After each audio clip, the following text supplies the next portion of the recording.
अखबारात और news TV channels में बच्चों की लड़ाई से बड़ों की मार धाड़ तक के किस्से आप अक्सर सुनते और पढ़ते हैं। बर्दाश्त और एक दूसरे की मदद का जज्बा हमसे कब दूर हुआ, किसी को याद नहीं। कुछ इसे मौजूदा दौर की नफ्सा नफ्सी कहते हैं और कुछ लोग इसे जिंदगी के दीगर चैलेंजेस के सर गाड़ते हैं। लेकिन आज मैं आपको जिस लड़ाई के बारे में बता रहा हूँ, बच्चों की लड़ाई से शुरू हुई और बच्चों की तबाही पर खत्म हुई। तफसीलात क्या हैं जानने के लिए सच के सफर पर मेरे साथ रहिए। सारिम बरनी ट्रस्ट कराची में मेरी अगली मुलाकात है 7 साला बेटी दुआ और 5 साला बेटे फव्वाद से, जो इस उम्र में बाप की शफकत से महरूम हो गए हैं और आज लावारिस की जिंदगी गुजार रहे हैं। वालदा कहाँ है और यतीमी की जिंदगी का आगाज कैसे हुआ, जरा सुनिएगा। दादी छोड़ के गई थी। अरे क्यों? पता नहीं। आपने पूछा नहीं यहाँ ट्रस्ट में क्यों छोड़ के जा रहे हैं? अब्बू कहाँ है आपके? अब्बू का इंतकाल हो गया। कैसे? भाई भाई में लड़ाई हो गई थी। तो लड़ाई के बाद कैसे फौत हुआ? उन्होंने दिल पे छुरी मारी थी, इस वजह से। झगड़ा किस बात पे हुआ था आपके अब्बू और चाचा जी के दरमियान? जब मैं छोटी थी तब मैं ना खेलते खेलते अपनी आंटी की गेट के सामने दरवाजे के सामने चली गई थी, तो मेरे चाचा को गुस्सा आया ना, उन्होंने मेरा हाथ पकड़ के हमारे दरवाजे की तरफ कर दिया था, तो मेरे पापा को अच्छा नहीं लगा, इस बात पे लड़ाई हो गई थी। तो आप कितने बहन भाई हो? 2, एक मेरा भाई और मैं हूँ। अम्मी कहाँ है आपकी? अम्मी ने दूसरी शादी कर ली। आपसे मिलती हैं अम्मी? कभी कभी आती हैं, अभी नहीं आती। दुआ ने अपने वालिद के बेईमाना कत्ल और अपनी जिंदगी के वाकयात से इस कम उम्री में बहुत कुछ सीख लिया है। 2 सगे भाइयों के माबैन बच्चों की वजह से शुरू होने वाली लड़ाई ने नन्ही दुआ से उसका वालिद छीन लिया। मुजरिम का क्या हुआ, जो इनका सगा चचा था। जब आपके अब्बू को मार दिया तो चाचा को पुलिस ले गई थी? जी ले गई थी। क्या हुआ, वो कहाँ है अब आपके चाचा? अभी चाचा, मेरी अम्मी ने बोल दिया था इनको माफ कर दो, फिर चाचा को छुड़वा दिया था, क्योंकि उनके भी 2 बच्चियां थी ना छोटी छोटी। चाचा और हैं इसके अलावा जिन्होंने आपके अब्बू को मारा था? उनके अलावा भी कोई और चाचा है? नहीं, बस एक ही चाचा है हमारे। दुआ का छोटा भाई फव्वाद सगे चचा के हाथों वालिद के बेईमाना कत्ल और वालिदा की दूसरी शादी के बाद ये कमसिन अपनी बहन और सारिम बरनी को ही अपना सब कुछ समझने लगा है।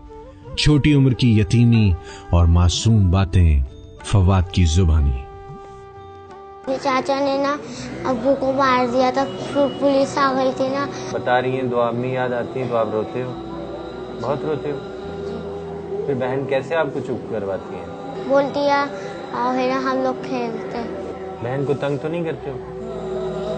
अम्मी जब आती हैं आपके पास तो क्या कहती हैं बेटे? अम्मी बोलती है उधर है ना लड़ना नहीं, है ना खुश रहना। यहाँ स्कूल मदरसा सब अच्छा चल रहा है? जी। आप दोनों में पढ़ाई में अच्छा कौन है?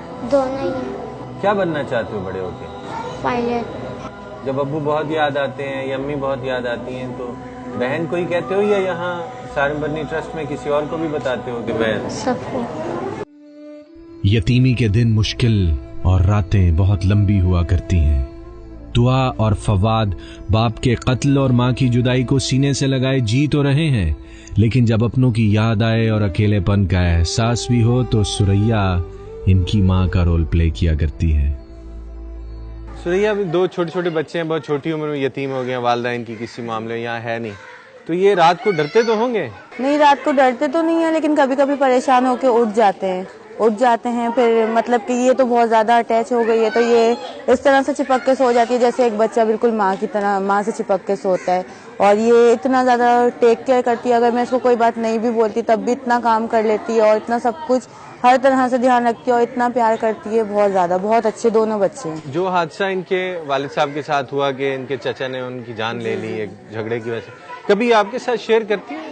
हाँ, बताती हैं, घर के हालात बताती हैं, कभी कभार अपने अम्मी अब्बू को भी याद करते हैं, लेकिन उसके बाद जब इनको समझाओ, थोड़ा सा एक्टिविटीज में लगा दो तो फिर भूल जाते हैं सब कुछ, अपने दोस्तों को देख के, सब कुछ देख के।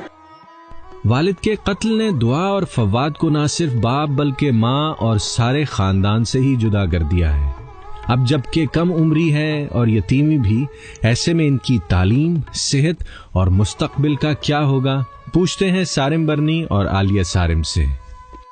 असल जो पीछे जो जड़ थी वो जायदाद ही थी कि कोई एक दुकान थी और छोटा सा कोई घर था, कोई मेरा ख्याल है टोटल अगर आप उसके जायदाद जिसे हम कह रहे हैं 35-40 लाख रुपए उसकी वैल्यू होगी, जिसके पीछे इंसानी जान भी गई है, 2 बच्चे आज इस हाल पे भी पहुंच गए हैं।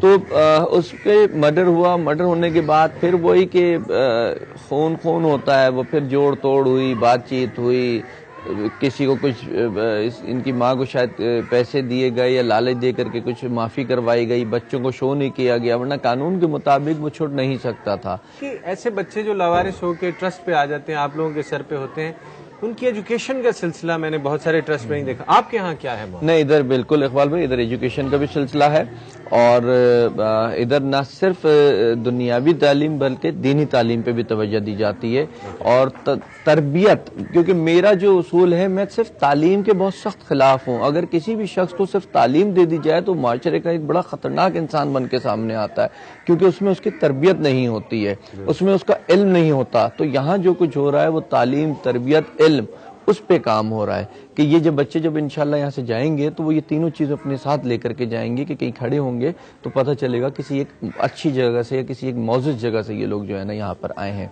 देखिए, तालीम तो सबसे बेसिक है जो कि हम इन दोनों को दे रहे हैं, लेकिन अगर ज़रा सा मैं एक डिफरेंट एंगल लूँ तो ये बच्ची है तो मैं इसको तालीम के साथ साथ इसको और चीज़ें सिखा रही हूँ, जैसे घर को संभालने की सलाहियत। और वो क्योंकि लड़का है तो उसको हम उस तरफ, इसने बाहर जाना है, इसको हम जब स्किल्स दे देंगे तो इसने माशरे का हिस्सा बनना है। तो एक ज़रा सा मैं इस बात का ख्याल करती हूँ कि बच्चियाँ जितनी मेरे पास आती हैं उन्हें मैं घरेलू कामों में भी ज़रूर इन्वॉल्व करती हूँ, ताकि उनको वो चीज़ भी वो बासलाहियत हो जाए, उन्हें कहीं ये कमी महसूस ना हो कि हम ये काम नहीं कर सकते या हम वो काम नहीं कर सकते। बस एक ही ज़रा सा। और लड़कों के हवाले से, क्योंकि मुझे इसे इस सोसाइटी में बाहर निकाल कर और इसको एक अर्निंग मेंबर बनाना है, तो वो एंगल है। वो बच्चा इंशाल्लाह फ्यूचर में जॉब करेगा, ये बच्ची को इंशाल्लाह हम इसके घर के करेंगे। जिंदगी ऐसी मुश्किल तो न थी कि जीना अजाब हो जाता। मेरे चारों तरफ गमों के चक्रव्यूह में फंसे हुए वो इंसान मौजूद हैं, सारिम बरनी ट्रस्ट जिनकी आखिरी पनाहगाह है। इन्हीं में से एक अस्मा भी है जो दुखों की एक लंबी यात्रा के बाद आज अपने घर लौट रही है। वो ऐसे आना हुआ कि मेरे 14 साल में मेरे अब्बू ने शादी करवा दी थी छोटी उम्र में, तो उन लोग मुझे बहुत मारा पीटा करते थे, बहुत जुल्म करते थे। उन लोगों के जुल्म से तंग आके मैं भाग के आ गई घर से। उस टाइम मेरा कोई भी सहारा नहीं था और यहाँ से मेरे खुला का केस भी फाइल हुआ और इसी दौरान बीच में मेरे अब्बू का इंतकाल हो गया बल्दिया टाउन के हादसे में। तो वहाँ पर भी उन लोगों ने फ़ौरन इमरजेंसी गाड़ी बुलवा के मुझे भिजवाया, अब्बू के तकफीम करके आई मैं वहाँ से। इस बात का अफसोस है मुझे, लेकिन उन साहब ने आपकी शादी 14 साल की उम्र में कैसे करवा दी? आप उनकी सगी बेटी हैं? जी हाँ, सगी बेटी हूँ। आपकी वालदा साहिबा कहाँ है? वालदा फौत हो गई जब मैं बचपन में दूध पीती थी तब। तो आपके बाकी बहन भाई हैं कोई और? जी हाँ, उन सब की शादी हो गई। तो उनसे अब्बा ने किसी से कंसल्ट नहीं किया, कोई पूछा नहीं कि मैं 14 साल की उम्र में एक नाबालिग बच्ची का ब्याह कर रहा हूँ? नहीं। आपके बच्चे हैं? जी नहीं। तो कितना अरसा आपकी शादी रही उन साहब से? 4 साल। यहाँ वक्त कैसा गुजरा? बहुत अच्छा, यहाँ के लोग भी बहुत अच्छे और खास करके सारिम सर और अली भाभी बहुत अच्छे, माँ बाप की तरह प्यार देते हैं और मैं उनका बहुत बहुत शुक्रिया अदा करना चाहती हूँ और आज बहुत खुश होकर यहाँ से जा रही हूँ।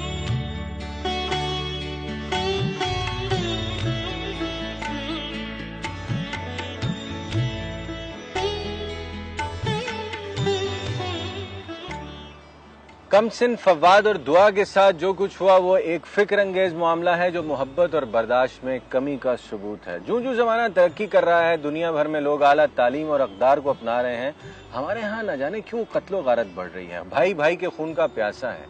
हम लोग क्यों भूल जाते हैं कि जिसने एक इंसान को कत्ल कर डाला गोया उसने पूरी इंसानियत को मार डाला। दुआ और फवाद के साथ भी ऐसा ही हुआ। क्या हम अंधेरों में भटकते हुए इतने दूर निकल आए हैं कि हमें वापसी का रास्ता भी मालूम नहीं? ऐसा हरगिज नहीं है। हम अपने दिलों में मोहब्बत और उम्मीद के चिराग जलाएंगे, एक दूसरे को बर्दाश्त करने का जज्बा रखेंगे तो यकीनन हमें वो तमाम रास्ते मिल जाएंगे जो हमसे खो गए हैं। 2 बहनों की ट्रेजेडी इस ब्रेक के बाद।